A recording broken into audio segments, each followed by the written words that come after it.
வந்து special child. அவங்களுக்கு சாப்பிட்ற தன்மை வந்து கொஞ்சம் கஷ்டம், முழுங்குற தன்மை கஷ்டம். அண்ட் அவங்களுக்கு வந்து சீஷர் டிசார்டர் இருக்கு. அதாவது ஃபிட்ஸ் வந்து அடிக்கடி வரும். ஃபிட்ஸ் வரும்போது அவங்களுக்கு மருந்து கொடுக்கும்போது கொஞ்சம் டிஃபிகல்ட்டா இருக்கும் வாயில. ஏன்னா உடனே அட்மினிஸ்டர் பண்ண முடியாது, கொஞ்சம் டிஃபிகல்ட்டா இருக்கும். ஸோ இப்போ அவளுக்கு 10 இயர்ஸ் ஆகுது. இப்போதான் நாங்கள் ஜிடியூப் அவளுக்கு போட்டிருந்தோம். முன்னாடியே 2 இயர்ஸ் இருக்கும் போதே அட்வைஸ் பண்ணாங்க ஜிடியூப் போடணும்னு. பட் நாங்கள் பேரண்ட்ஸாக வந்து ரொம்ப பயந்துகிட்டே இருந்தோம். அதை போட்டோம்னா குழந்தைக்கு வலிக்குமோ என்னவோ, அது ஒரு பார்க்கறதுக்கு வந்து பாவமா இருக்குமோ அப்படிலாம் நினைச்சோம்.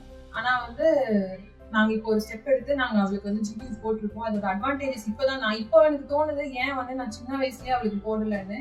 ஏன்னா அவ்வளோ ஈஸியா இருக்கு. இப்போ அவளை பார்த்துக்கிறதே எனக்கு வந்து ரொம்ப ஈஸியா இருக்கு. ஏன்னு சொல்றேன், ஏன்னா வந்து ஃபர்ஸ்ட் வந்து அவளோட மெடிசின்ஸ் அவள் சாப்பிட்றதுக்கு ரொம்ப கஷ்டப்படுவா வாயில. இப்போ வந்து மெடிசின்ஸ் எல்லாம் நான் ஜிடியூப்லேயே கொடுத்துட்றேன். அண்ட் அவளுக்கு சீஷர்ஸ் வந்துச்சுன்னா நான் வந்து பயப்படாம ஜிடியூப்லேயே வந்து அவளோட மெடிக்கேஷனையும் கொடுத்துட்றேன். ஸோ தட் அவள் சேஃபாவே நம்ம கொடுத்துடலாம். ஸோ இன்னும் வந்து சேஃப்டி மெடிசன்ஸ் அட்மினிஸ்டர் பண்றது ஃபிக்ஸ் வரும்போதும் சரி, ப்ளஸ் டே டு டே மெடிசன்ஸும் நான் அவளுக்கு வந்து ஜிடியூப்லேயே கொடுத்துருவேன். ப்ளஸ் அவளுக்கு வந்து ஏதாவது உடம்பு சரியில்லை, அவளுக்கு வாயிலையும் இப்போ சாப்பிடலாம். ஸோ ஜிடியூப்ல கொடுத்தா வாயில சாப்பிடக்கூடாதுன்னு கிடையாது, வாயிலையும் சாப்பிடலாம். அவளுக்கு உடம்பு சரியாத இருக்கும் போது வாயில சாப்பிட முடியலன்னா அவளோட ஃபுட்டை கூட ஸ்மாஷ் பண்ணி நான் வந்து ஜிடியூப்லேயே கொடுத்துருவேன்.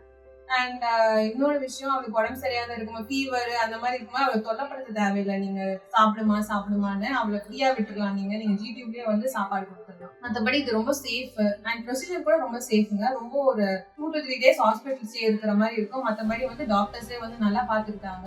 ஸோ அவங்களே வந்து எப்படி பார்த்துக்கணும், குழந்தைய வீட்டுக்கு போயிட்டோன்னா கூட எப்படி பார்த்துக்கணும், அது எல்லாமே வந்து கிளியரா அவங்க எக்ஸ்பிளைன் பண்றதுனால நம்மளே இண்டிபெண்டாவே நம்ம பார்த்துக்கலாம் குழந்தை. ஸோ வந்து பயப்படாதீங்க.